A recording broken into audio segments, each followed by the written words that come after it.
A revolução é uma mulher preta e a branquitude é patética, fascista e totalitária. Essa é uma síntese de Uma Batalha Após a Outra. Um filme que me dividiu, gostei e desgostei. Vamos conversar.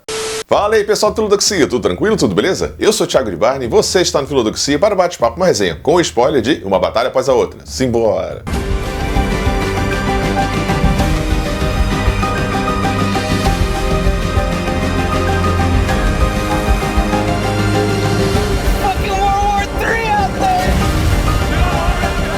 E aqui você já sabe, eu já vou pedindo logo, antes que a branquitude fascista acabe ainda mais com as nossas vidas, deixa seu like maroto, se inscreva no canal, caso ainda não tenha se inscrito, se estiver assistindo essa prévia por qualquer outro lugar que não é o canal, passa lá para prestigiar que ajuda muito, beleza? Então agora sim, bora começar! Paul Thomas Anderson é o brabo, né? O cara, né? Assim, o queridinho dos cinéfilos, assim como a A24 e tantos outros, Wes Anderson e etc. A filmografia do camarada é brincadeira não, ela é muito boa, né? Tem alguns pontos assim que eu não gosto tanto, sei lá, Licorice Pizza, por exemplo, tem algumas coisas que eu... ok, beleza. E eu acho que aqui o filme em questão, né, Uma Batalha Após a Outra, fica nesse meio termo pra mim, assim. Eu acho que ele não tá ali no top 5 dos melhores do diretor, mas mesmo assim, ainda assim, é um ótimo filme porque o Paul Thomas Anderson é um ótimo realizador, roteirista e tal. Então, mesmo assim, ainda é um filme muito bom que vale sim a pena ser visto. Como eu disse, é com spoiler, eu quero começar já falando do final e a visão do diretor, né? Ao mesmo tempo em que ele coloca a revolução como uma mulher preta, como a negritude, etc., como feminino, preto, ele coloca o branco, né, como essa coisa patética, fascista, populista e etc., meio atabalhoada no personagem do Bob, do DiCaprio e tal.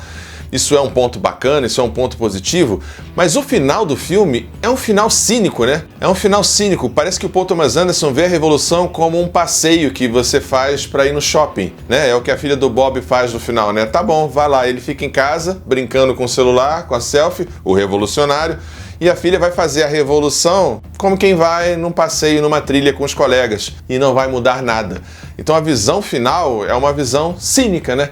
É uma visão de que o Estado, o seu Estado burguês, a sua democracia burguesa, vai continuar aí e a gente vai brincar de fazer revolução, porque na prática nada vai mudar. Isso me incomodou profundamente. Mas assim, para além de questões de direção, roteiro, som, mixagem de som e etc., a parte técnica, que é assim muito boa, muito competente, já dá para falar de alguns autores, de alguns conceitos, então já vamos chamar um...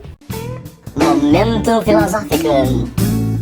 Bom, e como não poderia deixar de ser, eu começo aqui com ele, Karl Marx. Sim, Marx, Engels e Lenin. Vou botar aqui meio que tudo junto aqui, né? Sobretudo o escrito de Lenin ali, né, que é o Estado e a Revolução, e a citação, na verdade, a inspiração, a observação, tanto de Marx, Engels e Lenin, com relação à experiência francesa, né, na Comuna Francesa, que dá o nome aqui, France 75, ou 71, não, salvo engano, que é sobre a Comuna de 1871, lá na França, né, que durou, sei lá, 70 dias, pouco tempo, né? O Estado logo veio e esmagou essa experiência comunal, né? Essa experiência comunista de dissolução da polícia militar, no caso, assim, fazendo um paralelo com o Brasil, dissolução da polícia, do exército, estabelecimento de conselhos, salários equiparados a um operário altamente qualificado, mas tentando, de alguma forma, extirpar a burocracia, o carreirismo, uma experiência comunal que é reconhecidamente, né, por Marx, Engels, Lenin, etc., como a primeira experiência e a experiência mais valorosa, né,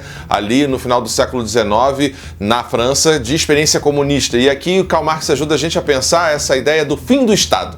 Quando você fala assim, ditadura do proletariado, é importante a gente entender que o termo ali, a tradução, o melhor termo é ditadura democrática do proletariado. Ora, mas ditadura democrática? Sim, ditadura democrática, porque você tem uma ditadura do capital dentro da democracia burguesa na qual a gente vive. Exemplo, a questão do imposto, a questão da isenção dos super ricos, etc., que foi discutida agora, recentemente aqui no Congresso, no Parlamento Brasileiro. Não é que tem lobby dos super ricos no Parlamento Brasileiro, ou lobby do agro e etc. É porque eles são a burguesia. Eles são do agronegócio, eles são os milionários, eles são as pessoas que ganham mais de 1 milhão por mês. Então é uma ideia de corporativismo, de autodefesa, não só de lobby, de interesse externo que os parlamentares são aliciados, não. Eles representam e também são, né?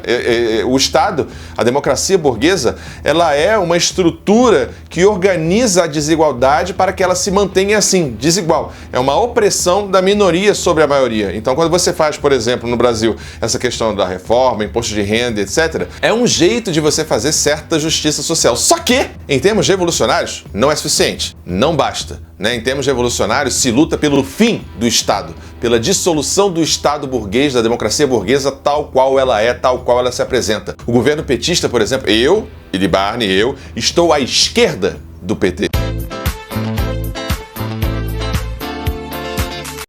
Eu estou à esquerda de Lula. O PT entra, por exemplo, como reformista. Reformar o Estado e a democracia burguesa, tal qual ela se apresenta, não é suficiente. Serve aos interesses da própria democracia burguesa. Dá para entender essa ideia? Então, o reformismo não é suficiente. Então, portanto, é preciso uma dissolução do Estado. E, de alguma forma, a revolução mostrada aqui, né, nesse ideário aqui marxista, comunista, etc., como amálgama, né, ela serve aos totalitarismos, ela serve às ditaduras para que elas se endureçam, para que elas continuem mais repressivas ou aprofundem suas repressões, etc. Então, assim, uma batalha após a outra, porque não há um interesse real do Estado burguês, né, dessa ditadura do capital, em acabar com as micro-revoluções. Não, você mantém para poder você legitimar um discurso de dominação dos opressores sobre os oprimidos, da minoria sobre a maioria. Karl Marx, Lenin, etc. ajuda a gente a pensar aqui e, de alguma maneira, tem uma visão, como eu disse anteriormente, que é contrária ao final do filme. O final do filme diz que está posto. O Estado, a democracia burguesa vai continuar e a revolução é um passeio de uma adolescente que vai ao shopping no final de semana. Não acredito nisso e não deveria ser assim. Bom, e pra gente continuar esse momento filosófico, eu trago ele, Sigmund Freud. Sim, Sigmund Freud, para tratar da sexualidade, da libido, da pulsão de vida e morte, é muito presente aqui, né? O personagem da perfídia, ela é uma força da natureza. Provavelmente ali ela tem questões de saúde mental, né? Ela passa por uma depressão pós-parto, mas esse não é o ponto.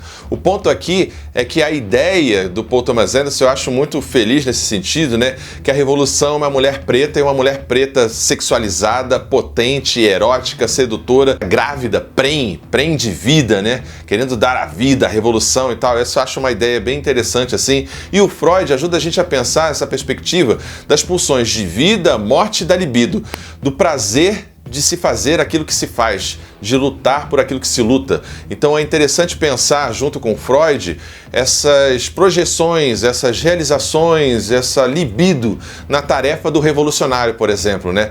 Não é uma ideia só reativa, é uma ideia de tesão. Há que haver tesão, há que haver carinho, há que haver ternura, como diria Che Guevara, no sentido de manter uma revolução quente, não uma revolução fria. Frios, vazios, sem libido, com olhar opaco e etc. É o personagem do Lockhart, né? É o personagem do Champagne, é o próprio exército, esses homens brancos nazistas, supremacistas, etc. São vazios de desejo, vazios de libido. E aí o roteiro também é muito feliz em mostrar que esse personagem do Champagne, né, desse coronel, ele tem o desejo de possuir, de dominar e, sobretudo, ser dominado pela sua caça, pela sua presa. Exemplificada aqui por essa pessoa não branca, né? Por essa mestiça, por essa impura e etc. Ser dominado por isso, se deixar entregar, possuir e etc. Então esse jogo que o Paul Thomas Anderson coloca no filme da libido, do erótico, dos jogos de poder, do tesão que se tem em oprimir e ser oprimido, isso é muito valioso e muito interessante aqui no filme. Bom, e para fechar esse momento filosófico, eu trago aqui ela, Judith Butler. Sim, pra gente pensar as questões de performance de gênero, tanto no masculino quanto no feminino. O filme aqui ele também é feliz em mostrar vários jeitos de ser e estar homem, vários jeitos de ser e estar mulher no mundo. E eu acho que assim, a melhor história ou micro-história dentro do filme é a história do personagem do Benício Del Toro, né, o Sensei. Ali, pra mim, tá a resposta pro filme. É como se você tivesse aqui os extremos, né? A perfídia, o coronel e o meio, a convergência, que é o personagem do Sensei, né? Ele é um sujeito que frui a vida, ele é um sujeito que é gentil, é doce, não é paranoico como o Bob, preocupado demais, refém da própria ideologia ou da própria paranoia e deixa de viver. Não, ele é gentil, ele está atento, ele ouve as pessoas, ele aproveita o seu dia, ele faz o seu lanche, mas ao mesmo tempo ele acolhe, ele coordena, ele é um líder carismático. Talvez no personagem do Sensei esteja ali a ideia da revolução, né, de uma resposta. Você construir comunas, espaços de resistência a partir desses princípios, né? De gentileza, delicadeza, de democracia do oprimido, no caso, né, e tal. Então, assim, dentro dessa lógica, a Judith Butler ajuda a gente a pensar, aqui junto com o filme, vários jeitos de ser e estar mulher, de ser e estar homem, e como o filme, de alguma forma bem feliz, né, coloca esse masculino branco como um masculino branco patético, inseguro, violento, porque não sabe fazer outra coisa. Isso fica exemplificado nesses personagens eugenistas, né, supremacistas, que tem ali, né, como é que é?